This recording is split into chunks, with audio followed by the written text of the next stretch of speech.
സംസ്ഥാന സർക്കാരും തിരുവിതാംകൂർ ദേവസ്വം ബോർഡും ചേർന്നുകൊണ്ട് ശബരിമലയിലെ പമ്പയിൽ ആഗോള അയ്യപ്പ സംഗമവും ശബരിമല വികസനങ്ങൾ സംബന്ധിച്ച ചർച്ചകളും പദ്ധതികളും ഒക്കെ രൂപപ്പെടുത്തി സമ്മേളനം അവസാനിപ്പിക്കുകയുണ്ടായി.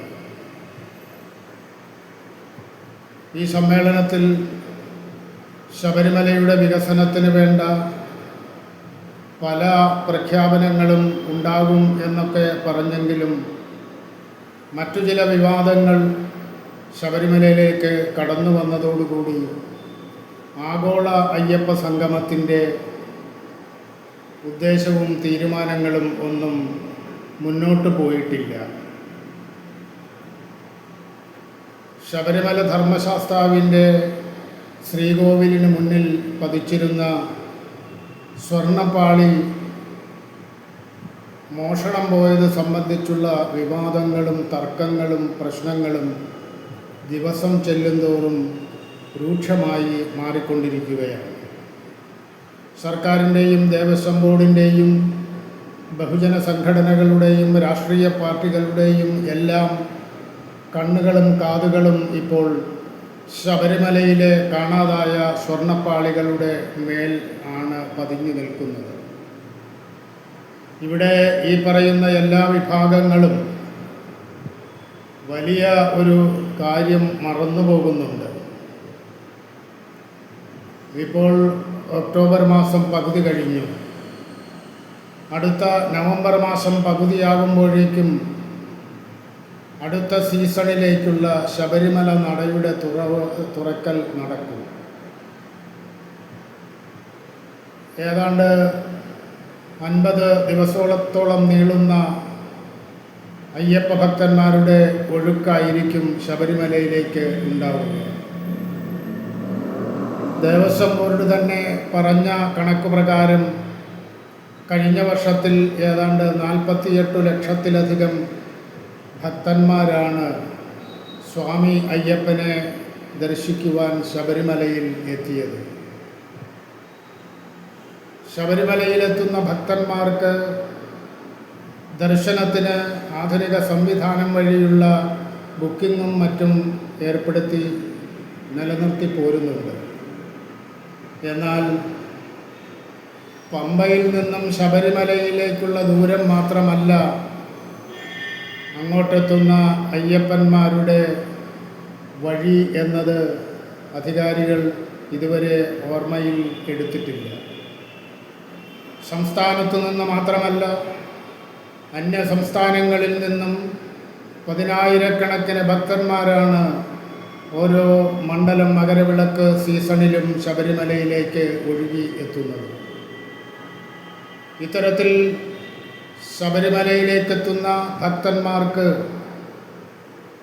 ആവശ്യമായ ഗതാഗത സൗകര്യം പമ്പയിലും മറ്റും ഒരുക്കേണ്ട പ്രാഥമിക സൗകര്യങ്ങൾ നിർവഹിക്കുവാനുള്ള സാഹചര്യം, ഭക്തന്മാർക്ക് തങ്ങുവാനുള്ള സൗകര്യം, അവർക്ക് ഭക്ഷണം കഴിക്കുവാനുള്ള സൗകര്യം, അവർക്ക് സുഗമമായി ദർശനം നടത്തുവാനുള്ള സൗകര്യം, ഇതൊക്കെയാണ് ശബരിമലയെ സംബന്ധിച്ചിടത്തോളം ഭക്തന്മാർ പ്രതീക്ഷിക്കുന്ന പ്രധാനപ്പെട്ട കാര്യങ്ങൾ. മഴക്കാലം തുടരുന്നതിനാൽ കേരളത്തിലെ പ്രധാനപ്പെട്ട റോഡുകൾ അടക്കം പലതും പൊട്ടിപ്പൊളിഞ്ഞ് കിടക്കുകയാണ്. നിലയ്ക്കലും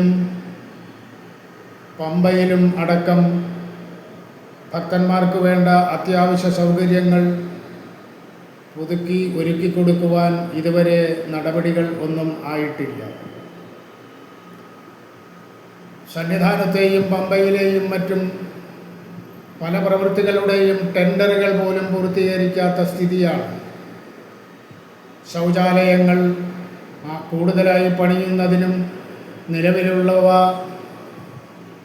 പുതുക്കിപ്പണിത് നേരെയാക്കുന്നതിനും ഇതുവരെ കാര്യമായ പ്രവർത്തനങ്ങൾ നടന്നിട്ടില്ല. അതുപോലെ തന്നെ സുപ്രധാനമാണ് പമ്പയിൽ നിന്നും സന്നിധാനത്തേക്ക് ഉള്ള റോഡിൽ ഭക്തന്മാർക്ക് ലഭിക്കേണ്ട ചികിത്സാ സൗകര്യം.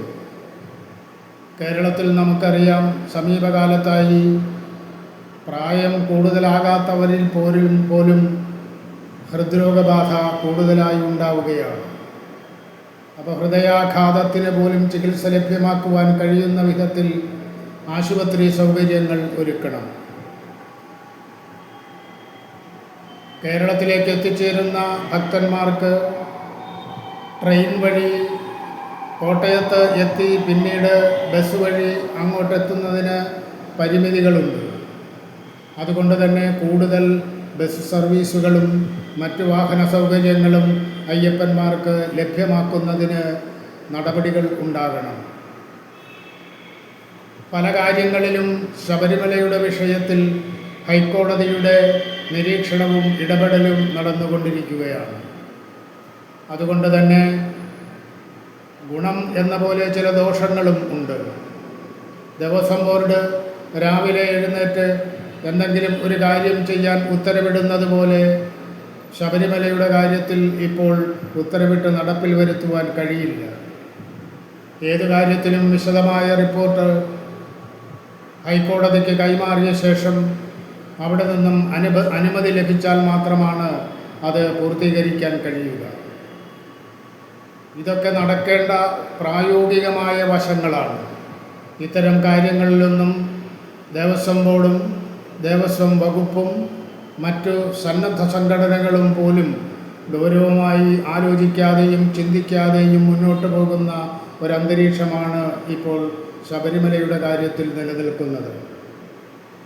സ്വർണ്ണപ്പാളി മോഷണം പോയത് സംബന്ധിച്ച് ഗൗരവതരമായ അന്വേഷണം നടക്കുകയും കുറ്റവാളികളിൽ നിന്നും നഷ്ടപ്പെട്ടവ വീണ്ടെടുത്തുകൊണ്ട് കുറ്റവാളികളെ കർക്കശമായി ശിക്ഷിക്കുകയും ചെയ്യുന്നതിന് നടപടി ഉണ്ടാവണം.